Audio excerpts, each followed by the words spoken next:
It is time for the Minky Couture Full Court Press with our VIP guest.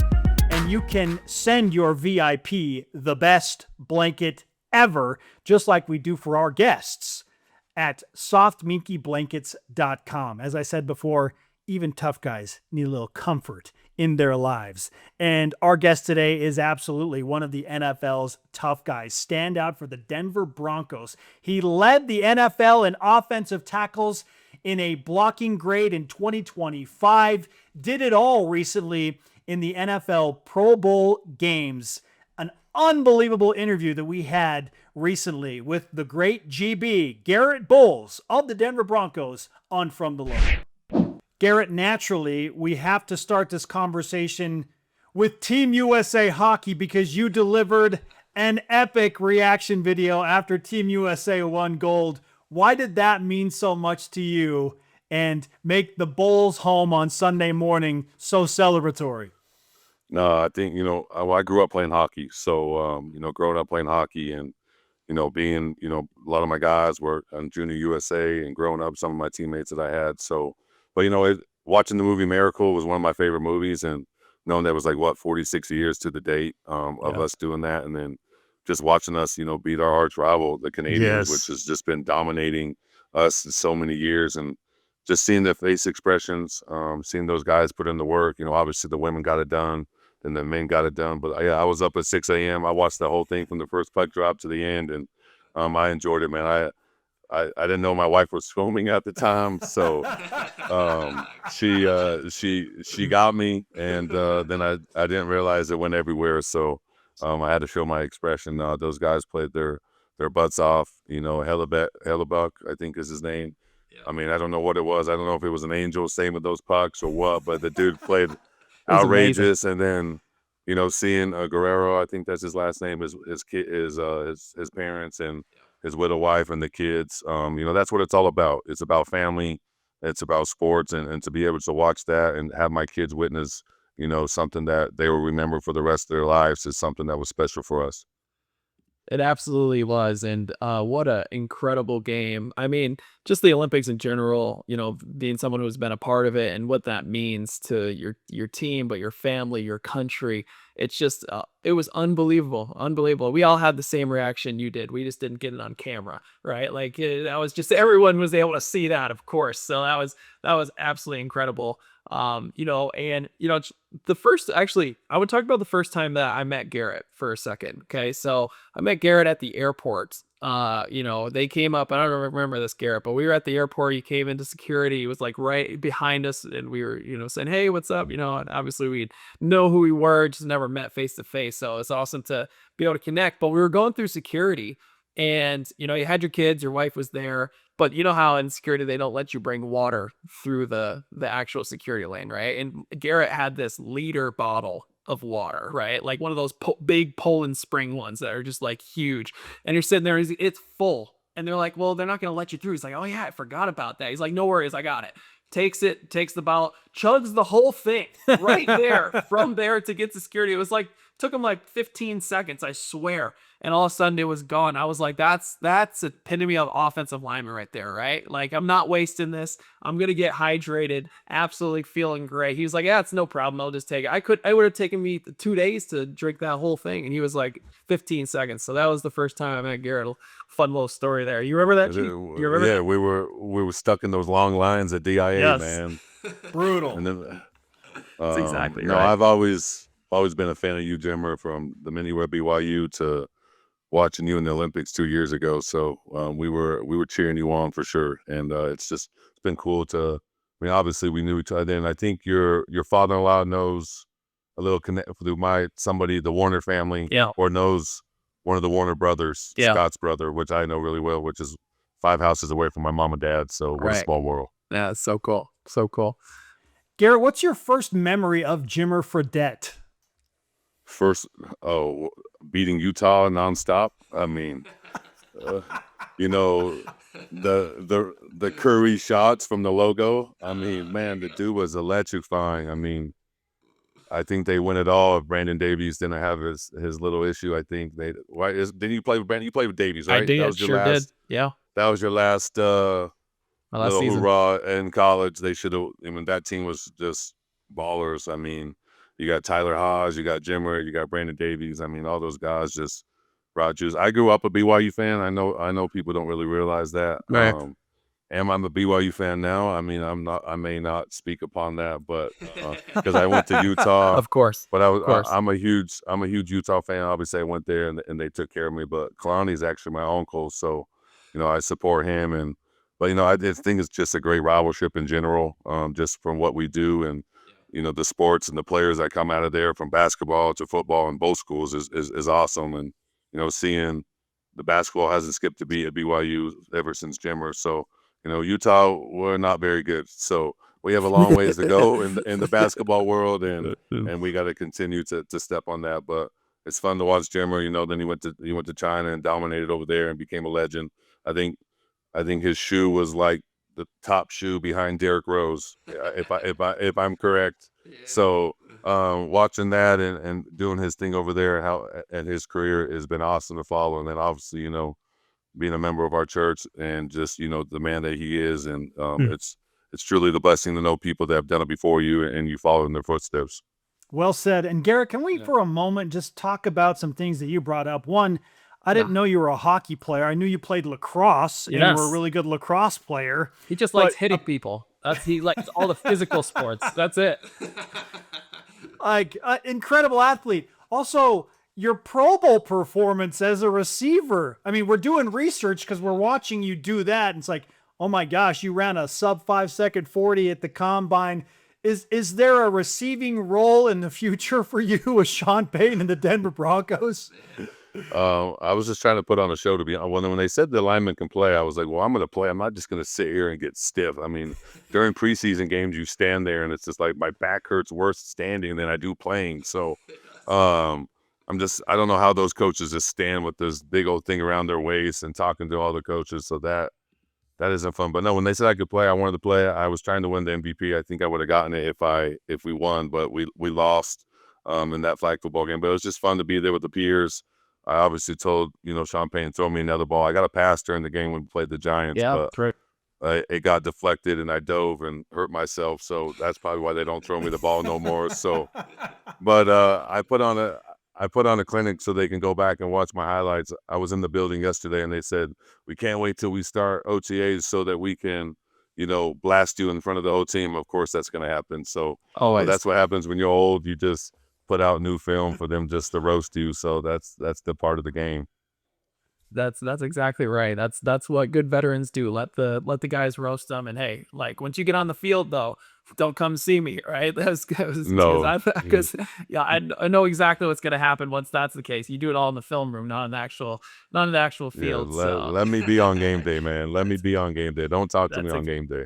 That's exactly right. So, well, good. I want to transition now to a little bit about kind of your upbringing a little bit. You obviously have overcome some incredible adversity, especially, through your junior high and your high school years. You're taken in, by the Freeman family and ended up at Westlake High School in Saratoga Springs, as a standout. I want you to talk to us a little bit about that adversity that you went through, in the middle school and high school years and how you kind of overcame that to get to, transition to being a great football player and then moving on to college. And we'll talk about that here in a second. Yeah. I mean, everyone has different background, right? Everyone comes from different things. Some people come from 2-parent households. Some people don't. My mother was, struggling with a lot of addictions at a very young age. My father was in the military at the time. And so, being at home was, chaotic at times, just with the different moving parts and different things of that nature of struggling. I didn't grow up with the best friends. I had friends that thought, worldly things was more important when it came to money, to women, to drugs and alcohol, and got caught up in that life at a very young age. Those were the people I hung out with. Cause habit, the Lehigh Police Department knew me by my first name.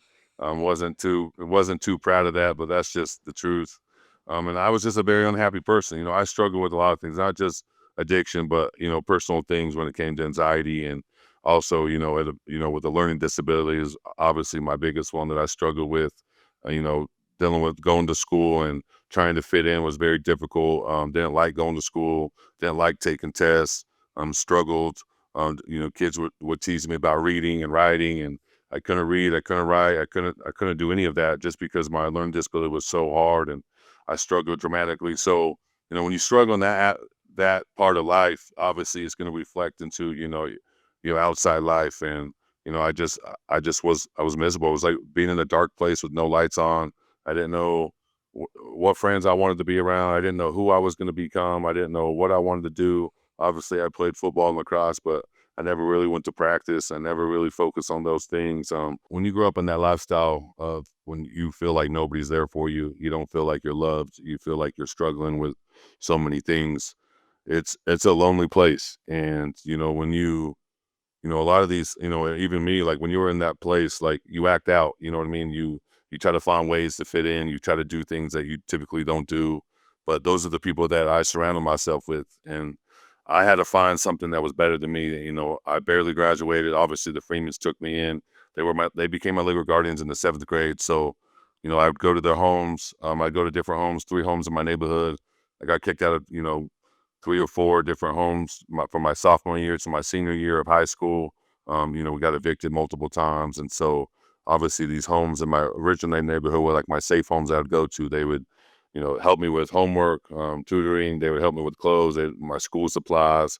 And this just became my mom's, the people that loved and cared for me. Obviously, Emily Freeman, she's a saint. She was the ringleader of everything.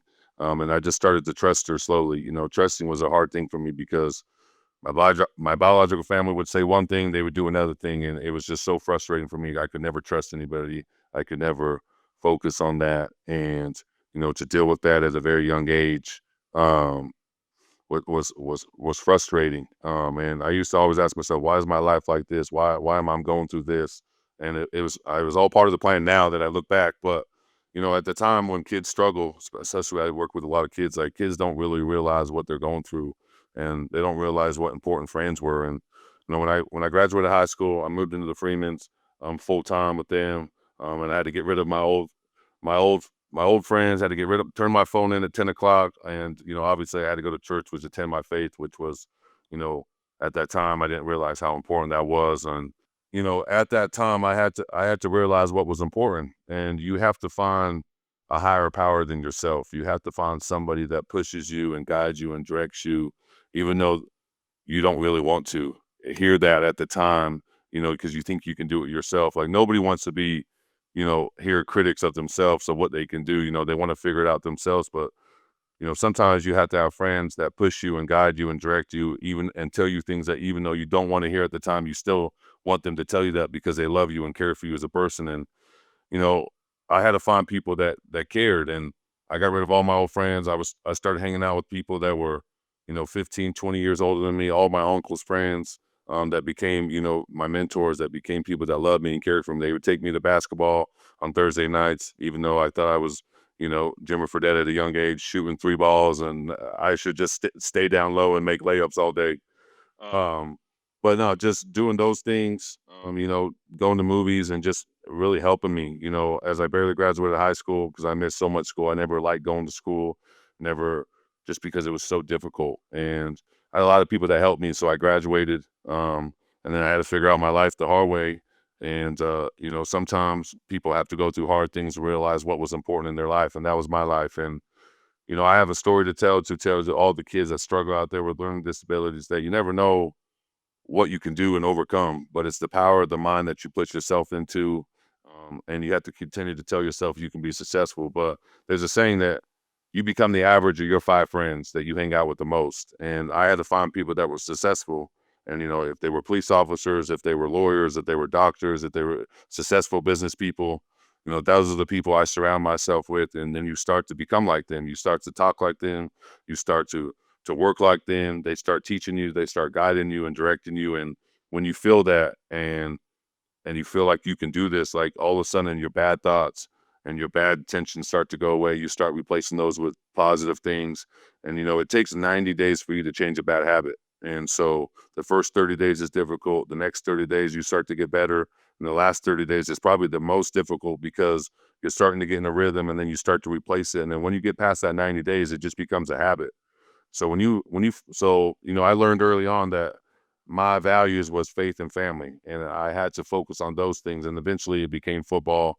I didn't know that's what it was. I served my mission in Colorado Springs. I had no idea I was going to end up back here, you know, an hour away from where I served my entire mission. So, but just I look back and I'm like, you know, how did I do that? And it was all because of people that loved and cared for me, and showing love to a person that you never realize what they're going through can go a long way. Saying hi, talking to people, and being guided and directed. But the grace of God got me there.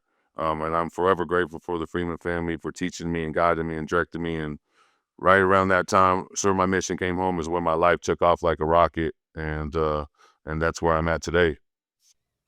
Garett, this is why you are such an incredible story. I Yeah. mean, this is why we were so excited to talk with you, Yeah. because you've overcome so much and you're such an inspiration to so many people, myself included, Jimmer included. Oh, yeah. And I mean, cannot tell you how big of fans we are, just because of the way that you carry yourself, because things obviously could have spiraled in a totally different direction, but incredible insight. And we appreciate you being vulnerable and opening up that way. I'd like to follow up on something you said about your decision to serve a mission for the Church of Jesus Christ of Latter-day Saints. And you go to Colorado Springs. You pointed out, like, crazy that you're playing for the Denver Broncos. You get drafted in the first round there and you're going back. But what did that decision do for you after everything you'd been through to then go and make that sacrifice, when it isn't the easiest thing to do, when you are a sports star and you probably could have just hopped right back into football? So why did you opt for that decision to call a timeout on your sports career to go and serve as a missionary? Yeah, I mean, I think I was a better lacrosse player in high school than I was a football player. I never really dedicated myself to football. And obviously, I had scholarships for football, and then they all dropped just because they knew my background. And I fought a lot. I was in and out of juvie at a young age. I was dealing with the police on a regular basis, so they're not going to recruit somebody like that. Even though I had the skills to go, I wouldn't have lasted very long. And so, at that time when I graduated high school, I'll never forget Emily Freeman pulled me aside and she said, "We got to figure out your life." And so she's like, "Let's put a mission down." I was like, "I'm not serving a mission. Like, no chance am I serving a mission. Like, I'm just not going to do that." And she's like, "Okay, well, let's look up at Peace Corps where you can like go to an orphanage, build an orphanage, just go around the world and help people. Or I can go to Job Corps, which I think they've closed down both of the schools in the state of Utah. I think there was one by Weber Canyon, one out in, think Roy area where you can go and like learn a trade about being a plumber or electrician is a wheel, you know, lay brick, and they like you live there and they teach you this trade, and then eventually you can go on and get a job." And so I checked out all these places, and nothing felt right, to be honest with you. I tried to go in the military. Obviously that's the background I grew up. I wanted to go into the Army, talk to a lot of people that I knew that were majors or colonels or higher up in the military. Tried to take the test, the ASVAB test, just the practice test when I was down at the Army station. I failed it 4 times, like literally impossible to fail. I have no idea how I failed. I failed it 4 times. Like, you put your name on the list, like you're gonna get a Yeah. job in the Army. And from Right. some odd reason, I had no idea why I failed it. And the guy's like, "Well, maybe you should go home and practice." I was like, "Dude, I got the cards, I had everything." Like, I just kept failing it. And then my mom's like, well, at that time, my dad at the time, Greg Freeman, they started this young single adult stake. It was the Saratoga Springs, Lehigh area, Pleasant Grove. It was newer at that time. They just started it. He was in the state presidency, second counselor. And so he's like, "Hey, go attend the young single adult works." I was just at the home ward at the time. I was like, "All right, I'll go." And, Bishop Wilson was at that time was there. He worked up at University of Utah in the presidential area. And so I went there, talked to him, told him everything that was happening to me. My mom was like, "You don't have to tell him everything, because you've already told your one bit." I was like, "No, I'm going to tell him everything. I'm going to come clean on everything I've done. If I'm gonna figure out if the Lord's going to bless me with something to better myself, then He's going to tell me what I need to do when I become clean with Him." And so, Wow. I learned at a very young age, like, your bishop's there to help you and guide you and direct you. He's not here to shun you. He's not here to tear you apart, even though some bishops are stricter than others. But I think nowadays a lot more people are forgiving and loving. And, this bishop changed my life. I went in there. My mom and dad thought I stole the car. They thought I never came home because it was like a 4-hour meeting. So they went and like snuck on me and made sure I was still there. I had a job at the time, so we worked garage doors at this time. My dad owned Accent garage doors, so I put up garage doors for years. It was one of my favorite things to do, just because we would just sit and talk about life. And then anyway, so I went to the bishop, talked to him, and I'll never forget. There was the picture of Jesus Christ in the Garden of Gethsemane. He was on the Mm. rock, and I'll never forget to this day. I looked up, and there he was, and Bishop Wilson's like, "You're going to serve a mission." I'm like, "Bishop, I'm not serving a mission. Like, yeah, I'm just not doing it. So I'm just not." And he's like, "No, you're going to serve a mission, Garett." And then I looked up again, saw the picture. I just started crying. The spirit was so strong. Talked to me. I'm going to serve a mission. Literally laid out like a 18-month to 2-year plan of exactly what I need to do. Still have the paper today of like this whole game plan. My mom has it framed in her house. And, that was a huge turning point in my life. Came home, told my mom and dad what I was going to do. They sat there and laughed at me, and they're like, "You're not going to serve a mission at all. Like, you really can serve a mission?" Because I knew everything I did. And I was like, "Yeah, he says I can serve a mission." So that was my plan. Worked my butt off for 18 months. Read the Book of Mormon for my first time in my life.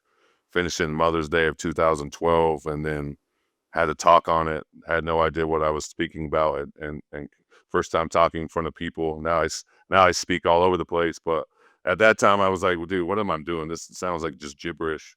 And no, that I just learned at a young age, like at that time of my life, early on in my my adult years, I just had to learn like what was important. And obviously, the Lord had a plan for me. Served my mission in Colorado Springs, one of the best decisions I ever made in my life.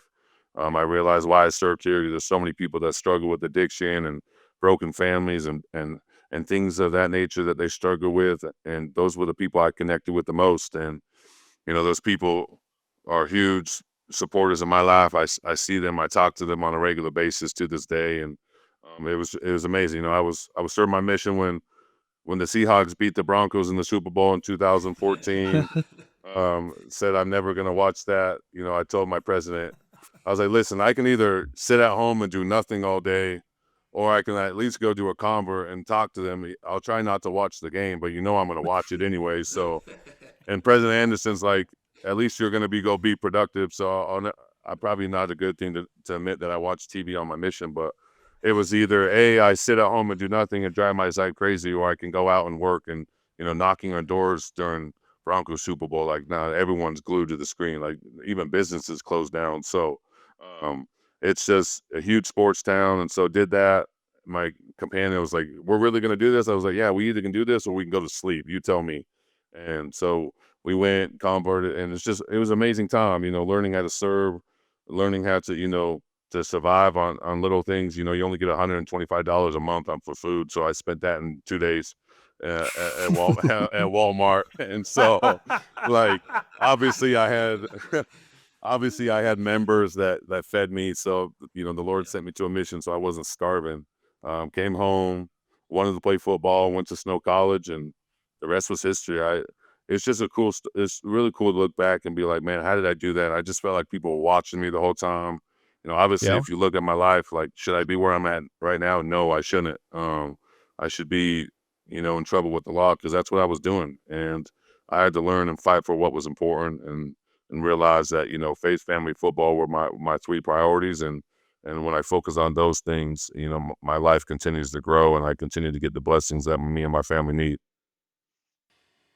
Garett, after you played well at Snow College, you had options, notably BYU and Utah. You mentioned you grew up as a BYU fan, but Utah was playing some really good football, and you got to weigh those options. So ultimately, why was the decision for you Utah? And then how did that impact your career because you chose to go play for Utah and one of the great coaches in Kyle Whittingham?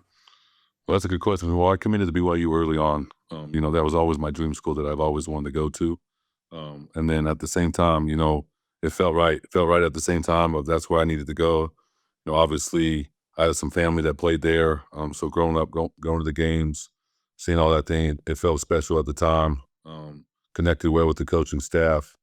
And then eventually, I started getting other offers around the country. And, if you know me, I'm I'm a big faith guy, so my mom's like, "Well, let's pray and make sure this is the right place where you need to go." Pray. It felt like I needed to open up my recruitment. Um, Never really wanted to go to Utah, to be honest. I wanted to go outside the state. I truly did, but from some odd reason, Coach Harding, Coach Whittingham, Coach Scally, they were all just so the first ones to text me when recruiting opened. They were always there. So my mom's like, just keep them on the back burner. Let's just make sure. And so, I visited Michigan State. My mom, she spoke for Time Out for Women, where she went around the country, was speaking. So she went to Georgia for me, met with Coach Rick that was there, went to Arizona State, went to Oregon. Me and my wife loved Arkansas with Coach Pittman. That's actually where we were going to go. And then about 4 hours before our wedding, in 2000, was it 15? We were trying to figure out what we were going to do. 4 hours, all of a sudden, all these coaches changes started going.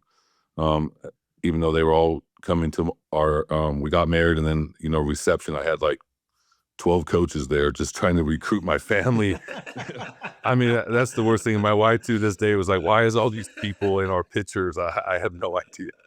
And so, no, but Arkansas was Coach Belima and Coach Pittman, they split up. He went to Georgia. Belima stayed at Arkansas. And then all of a sudden we went on our honeymoon. And that's, BYU Utah was playing the Las Vegas Bowl. So we got to go down there right after we got home. And they were just consistent. Coach Harding came back down for spring ball, was the first guy there at 7:30 in the morning when spring ball opened. And then all of a sudden I had one night, it was about 10:30 at night. We were all sitting in my living room, and I went back to Lehigh, and I was just like, "I'm gonna commit to Utah," and everyone's like, "What?" Yeah. Like, that's just what I'm gonna do. And then Coach Kalani was took over the BYU job, so he called me probably 8 hours prior to that decision. He's like, "Nephew, you want to come here?" So he's one of my uncles. I've known Kalani, my entire life. When I was 2 years old to growing up, he was always around my family, and I love him dearly. And so I had that deep connection with him. And he's like, "Nephew, just give me a chance." I was like, "Listen, Uncle, like if you would have done this probably 12 hours or 2 weeks ago, it would have probably been a little bit different decision." But I knew Utah was the right place for me. Called up Coach Scally. 10:30, he was laying in bed. He said, I told him to wake up, and committed. And I said, "Hey, when I get back," it was like Saturday. I said, "Hey, when you go in, I want to do something cool. I want to, surprise the whole coaching staff, because they were on me pretty hard." And so I was like, "Hey, let's do something." He's like, "Well, I don't really bring my phones in the team meeting, but call me when you're back down there. It snow." So I picked the library room, reserved the room, got on my iPad, called FaceTime Coach Scally, and Coach Whittingham was like, "Why are you on your cell phone? Get off your cell phone. You can't be in team meeting." He's like, "I got somebody for you." And I told him, I was like, "Hey, Coach Witt and the Utah coaching staff, I want to commit to the University of Utah." And the whole place went crazy. Water was in the air, popcorn was in the air. Oh yeah. And so we recorded the whole thing. So every once in a while, me and my wife, we play that. But it was awesome. It was an awesome experience. One of the reasons why I went there is Coach Harding is considered arguably one of the best O-line coaches in college football. Yeah. Every single person that has played, left tackle has been drafted or has played a long time in the NFL. So knowing that, he was the most consistent with me, honest with me. But what really got me was they didn't just recruit me; they recruited my mom and my wife. And when you focus on those two people, were the two most important girls in my life, besides my two daughters now. So I got four important women in my life. But just talking to my mom and getting to know my mom, calling my wife, to this day, he still calls my wife and still calls my mom and still texts them. And, Mother's Day, Christmas, birthdays, like he's just that type of a coach. And, obviously I'm sad about him going to Michigan and all that, but just like that time I had with him was just a special moment for me. And I'm beyond grateful for the life lessons I learned, for him to teach me how to become a father, a better husband, better football player. And to this day, scouts come up to me and was like, the way that you learn from Coach Whittingham, the mental toughness, the game, the physicality is what transfers to help me play in the NFL. And, my career is where it's at because of what I was learned at Utah. Just such an incredible story there. And the best recruiters always go after the mothers, right? They always go after the moms because that's where it's made. That is where it's made. And that's awesome to hear. And Coach Rose, he has a great relationship with my mom and my parents. They still text to this day, and that's how you get them for sure. So that's awesome to hear. Quickly before we get into your NFL career, just a little bit, You played in the BYU Utah rivalry, obviously. Did you ever lose to BYU? Were you in that winning One streak where? 1-0, baby. Okay, you're 1-0. You were 1-0 against it. Okay, I was about to say. So, because I know they had a long spurt where I BYU think could we went not beat Utah 9, for. 10 straight, and Yeah, then it we lost was. one, and then they've owned us Yeah, the last 3 years. So and it's been it's how it works, with the rivalry. But what did that rivalry mean to you specifically playing in it? Because it is a big deal, and you hear about it all over the place, and the intensity is elevated when you play in that game. no, for sure. It's a great rivalry. I'm easily, in my opinion, I don't care what anyone says, it's top 5, if not top 8, top 10 rivalries that of all sports. I mean, Yeah. the whole state shuts down. We got at practice that week, we got helicopters flying over us, Channel 2 News, Channel 4, CBS. I mean, it's wild. Multiple helicopters, multiple media's picking us up both up.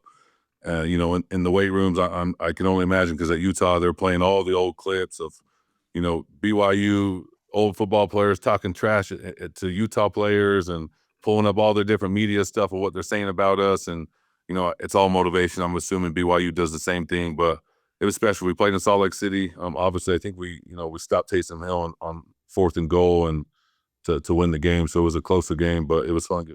Got to go against Harvey Longy. We had a good little battle that game. I got the best of him, but we don't have to go there.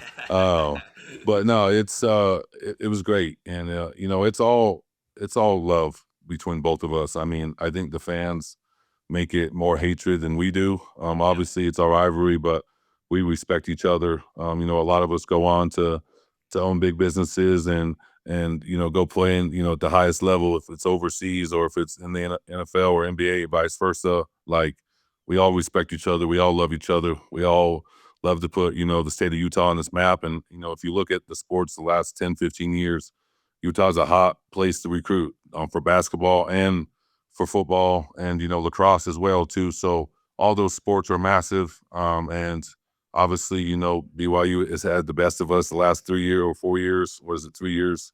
But it goes back and forth every year. Even this year, BYU, basketball, we almost got them one game and then they blew us out the next. I mean, that's just what it is. And luckily Jimmer doesn't play no more because we never won.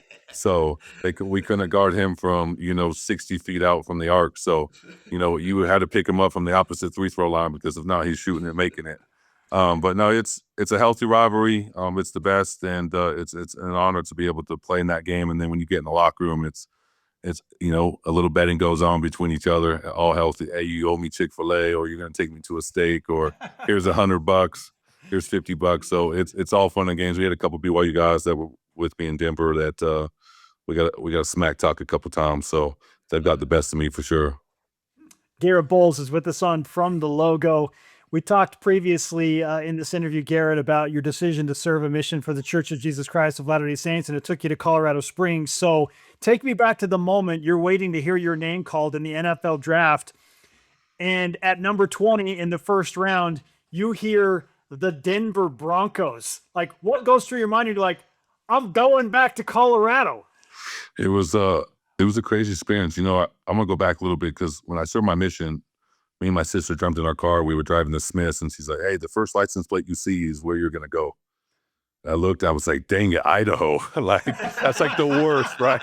That's like the worst. And then I was like, "Well, I guess I'm gonna go to Pocatello, which is everyone's worst dream, right? Just 4 hours away from Salt Lake City. Got to go Right there. there. My It's right my there. parents are gonna drive past me as they go to Boise. Yes, They ain't they gonna are. see me for 2 years." But no, and then she's like, That's "No, you funny. went to Colorado." Soon enough, I went to Colorado Springs. I remember, the Broncos, Peyton Manning, they lost in the Super Bowl against the Seahawks, got blown out, which isn't the best outcome. But just being there, seeing the intensity of being in Denver, and the true passion of fans and the love that they have for the city, and it's all Broncos here. The Nuggets could be in the finals, they're still talking Broncos football. If it's the Avs are in the Stanley Cup Finals, still talking Broncos football. Even though we love those two sports teams, I don't know if they love us too much.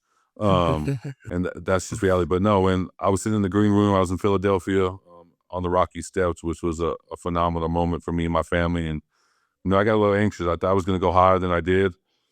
There's a chance that I could have went to the Chargers. There's a chance I could have went to Cincinnati at 10, and then there's an also opportunity that I could have went to like the Colts at I think 15. And then after that, it's either going to be Denver, New York, or Seattle.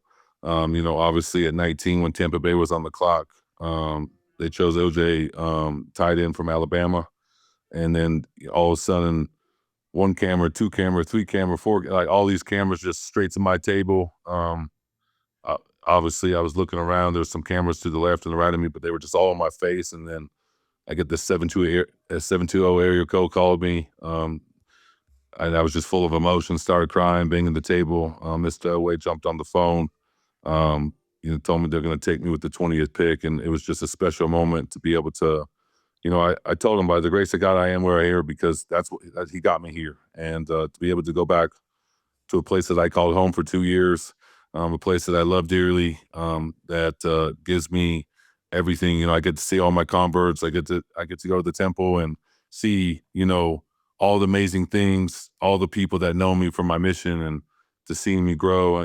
Obviously, some of my people get after me early on in my years because I wasn't the best football player at that time, but I just kept working at it. The Lord blessed me with amazing team, amazing people around me, great coaches.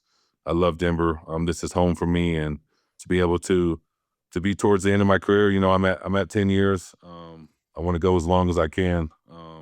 I always tell people I got 5 to 6 more years in me. That's just always have been my goal. So it's gonna be a great time these next 5 to 6 years. Where I feel like I'm in my prime right now, and the Broncos are in our prime to win the Super Bowl window. So to be here and to see everything change from new ownership, go from such a losing season to now we're winning 10 plus games a year, to an unbelievable head coach and Sean Payton, and the love I have for him. And obviously he knows Taysom Hill and all that. So he knows our religion. He knows what we stand for. I got a great O-line coach. I got great teammates around me, great owners that own Walmart. We got the best owners on all of sports, to be honest. I mean, they have an open checkbook that just takes care of all of us. And if when it comes to family and facility wise, treatment wise, they're building a unbelievable new facility that's going to open up this fall, which is going to be great to be a part of, and a new stadium too that's going to come in 2031. So just to see the change and to be one of the longest guys here is a blessing. And obviously the good Lord is on my side, and he sent me back home to continue my mission, continue to bless the people here, to continue to be strong in the church, to grow the church out here. And I'm being grateful that he chose me to be here. And 2031, that lines up right with your 5 to 6 year timeline for that new stadium. So you got to make sure that you're ready to go for that new stadium. Listen, in 2000. I've seen the that's my renderings. final It looks year. I tell unbelievable. people, Yeah, there you go. That's my final year. I'm gonna play my final year in the new stadium. That's my There you goal. go. So Hey, that's that. Hey, if you and say then it, I believe it. Let's put it that way. You say it, yeah, like you get things done. I know that. So, that's incredible stuff. So, obviously, you have really evolved into one of the premier offensive linemen, Pro Bowler, in the league. But obviously that's took a steep learning curve, right? Like it's not easy to be able to get to that level, to where you've gotten to throughout your career. When do you feel like you took that leap, in your skill set, where all of a sudden you're like, the game's slowing down. I could see what's coming. You're playing against the top DNs in the league. You're understanding the film study, all the stuff that goes into it. When do you think you turned a corner and was like, this is not easy for me, but it's slowing down? no, for sure. Well, I would say there's different parts of the game that's a lot easier now than it was my rookie year. Yeah. Trying to navigate through the NFL with a newborn, a wife that's in a new city, Yeah. different distractions, being drafted first round, having that hype in your way, and then all of a sudden doing okay for your rookie year, failing your second year, and then almost on my way out of the league in 2019. And then every year I went home during my bye week, and I would rake my parents' lawn. Power rake as it goes from summer into fall. Rake up all the dead grass. That was just something I loved to do to get my mind off of my frustrations and my anger, and that's what I did. I clean up my parents' yard everything just to get through the seasons. And then there's a time where a coach reached out to my agent, Paul Alexander. He coached in the NFL for 28 years. He was with Cincinnati Bengals, finished his last year with the Dallas Cowboys. He coached like Andrew Whitworth and, Willie Anderson, some of the two best tackles that ever played this game. And, he blasted me on Twitter multiple times when I was playing. It was like, is this man ever going to learn? And, so I remember in 2019, we had a bye week. I went home, and then all of a sudden I spent 4 days in this dude's house in his basement, and he taught me about football, taught me about the importance of technique, learning how to set on an angle, learning my hands and feet. I had the athletic ability to be a dominant tackle in the league, but I just went off of being an athlete. I never went off about what can I do to improve myself every year. All through sports, I was just, bigger, stronger, faster than most people. And then I had to get some strength. I enjoyed the weight room. So 2019, I spent that, learned how to pass set. And then the following week, we played in Minnesota against Everson Griffin. He played at USC, big time guy. And we were driving about 2 minutes and 45 seconds left in the game. We were inside the 20-yard line. The crowd was going crazy in US Bank Stadium. It's like an upside down pirate ship. It's a crazy stadium. They blow the horn. They do this whole, Viking thing, all this stuff. And it was just this environment. I remember sitting there and I was like, I'm in the NFL. Like, this is my job. This is what God called me to do. I can do this. And I ended up playing an unbelievable game. Went the rest of the year not giving up a single sack. Went to 2020. Obviously, COVID hit, so I got to spend about 6 to 8 months in California before we started football. They pushed our season back, and that was a turning point in my life too, where I can just focus on my wife and my kids, my technique. I could just lift. I could get stronger. I realized what was important. Obviously, the Broncos didn't pick up my fifth-year option, so I was angry and frustrated. I was like, fine, well, I'm gonna prove you all wrong. And went to 2020 without giving up a sack. Went 26 games without giving up a sack.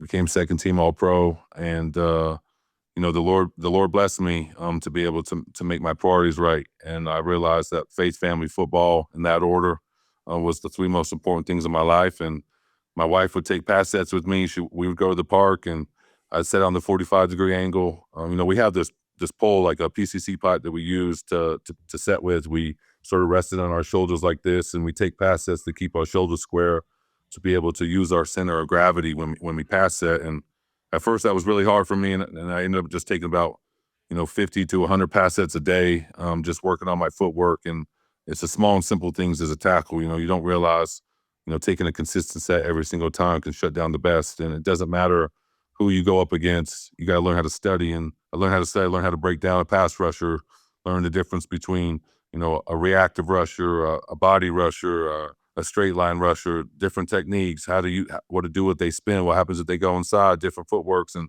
I embraced it because it wasn't school. I struggled in school for so long, but this was like so different to me. And this nobody's ever taught me this. I would go through different O-line coaches through my first couple of years, different coaches, different OCs, everything was different. So I was just confused.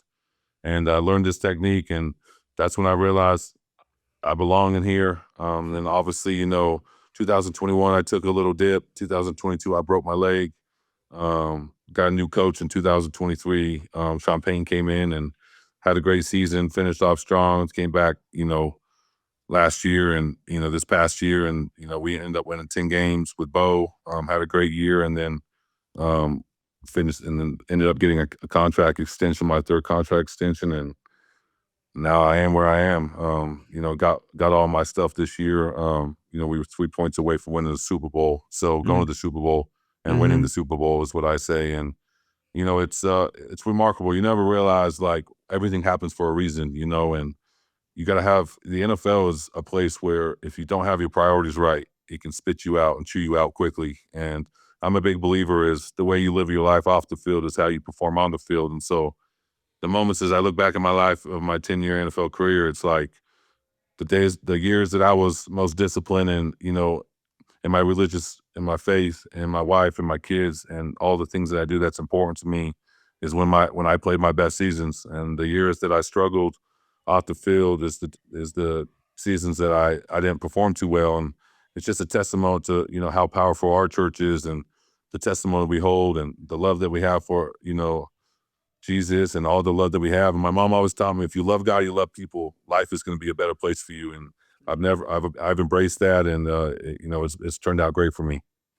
somewhere my good friend Austin Collie is smiling because he coined the phrase magic happens when you're living right on and off the field. Like things fall into place. And I know that the rivalry has had some fun with that, but what an incredible testimony from you to listen to that and see how that has helped you evolve as a professional. And you've talked about some of the hard lessons you've gone through, including being 3 points away from the Super Bowl because you had an incredible season. Bo Nix is playing out of his mind. You're the number one seed in the AFC. You have home field advantage through the playoffs.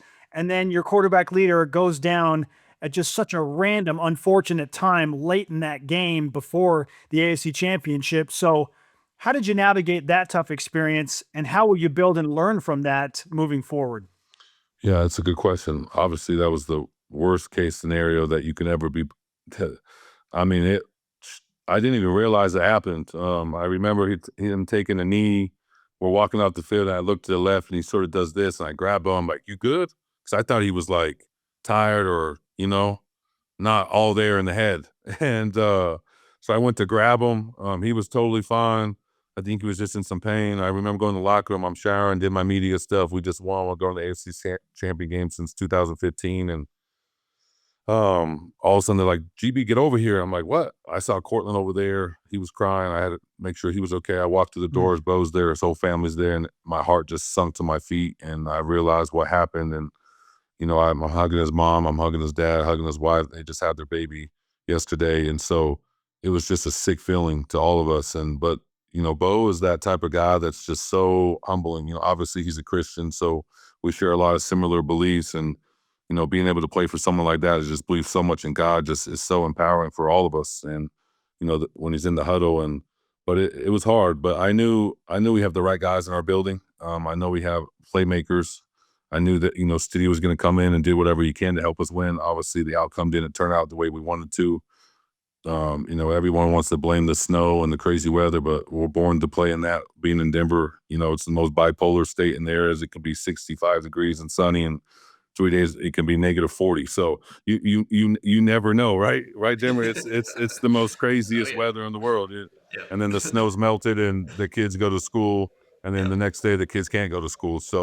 Um, so people want to make that excuse. That's an excuse. I'm not here to tell you the weather changed us. We just didn't perform the way we wanted to perform. We were up 7-0. Um, should we kick the field goal? Sure. But I thought if we went up 14-0, we win that game. So tough situation, but we got the right guys. We're going to get a couple playmakers in this draft and this free agency, and not skip a beat. Everyone's under contract, all of our important players, and we're just going to hit the ground running when we can get on that field again. Man, it's inspirational, man. I mean, that's what you're gonna do. I know that you guys have the makings of another great team. Obviously, I live here in Denver. We follow it very closely, and my father-in-law is a massive Broncos fan, lives and dies by everything, and everyone was heartbroken when that happened. But the makings of another great team coming up this next season, which we're excited about, and we know you guys will be right back there. It's just always a tough pill to swallow at first because you're right there, you're so close, and then something happens. But you guys will be right back there next year. Excited about it. But I have a couple of quick hitters that I'd love to go after for a second. We like to close our podcast with a couple of quick questions that should be fun. First one, I've always been curious about this because if a defensive end was coming at me, I'd be terrified. Okay, I'm just gonna let you know right now. There is absolutely no way I am olaying it. I don't care what's going on. Go ahead, go get the quarterback. Jimmer, we saw you on your 3-on-3 basketball. Come on, man. You were posting people up. It's the same thing, man. We saw what you were doing I in the don't know, Olympics. man. You just gotta, Gosh. you just gotta use your quickness, man. Yeah, I'm using the quickness, but all right, but along those lines, who is the toughest defensive end you've ever blocked? Miles Garrett, not even close. And before that, Von Miller, and he's the Yeah, GOAT. yeah. And I swear by that, live by that, eat by that. I will put Von Miller's prime up against anybody. Jeez, yeah, that's great, and he's And a all Denver these guy, young so we watched him a guys, lot. That guy, I his mean, bend ability is crazy. Like you way bro, to get around, like it's unbelievable. bro, I watched him in 2018. We played in Seattle. Russ was still in the Seahawks, and I remember it was like, 3rd and 8, and Russ is really good on 3rd down and long because his moon ball. And Vaughn came down the edge, dipped and ripped, went under the right tackle's legs, went up and grabbed Russ behind and yanked him down. And I said, did I just witness that? It was he didn't even slow speed. He just dipped right underneath the dude's legs and sacked. Like, it was the most craziest thing I've ever seen in my life. And going against to practice that for 4 years, just like he taught me what it means to be, I looked at my eyes like, okay, is this what all these guys think? Is like they're all chasing Von Miller. They all want to be a Von Miller. And, Right. Watching that and practicing against that every single day for 4 years has made me the tackle I am today too. All right, next quick hitter in the 2-minute drill, if you will. Garrett, what's better, catching passes in the Pro Bowl or a pancake block on a TD run? Ooh, that's a good one. It's a pretty good one right there. I don't know. Catching touchdowns it's pretty sweet. I'm not gonna lie to you. Isn't it Catching the touchdowns greatest? is pretty sweet. Man, it is fun, man. When you catch a It touchdown is. pass, It's a you're like, different feeling, man. I mean, I don't know. I was having fun out there. I'm not gonna lie to you. I think I could. I don't know. Maybe I'll make it to the 2028 Olympics. I don't know. Let's We'll see. go. Let's go. Team, Fly. tight end. Team Yes. USA. flag football, Team USA. We'll put in the plug right now because that's like 3-on-3 basketball, man. That's like my realm, right? You got the flag football, we got 3x3. They're very similar in speed and everything. Just snap the ball and go out for a pass. What other go out country's there and going to get try it. to guard me going out of the middle? Nobody. I'll tell you that right now. Ain't nobody. Very true. Very true. I don't know who the So- managing director is for the flag football for USA this year, but remember, Garrett down the middle, no one's getting him. Okay? Clip it, no one's, send no it one's, to him. no one's stopping him. Oh, You that's know, great. All right. Just let Joe Burrow give me a little out route to the Yeah, there back you right go. pylon. I'm catching it. Catching it big. All right, next one here. We got a couple more for you.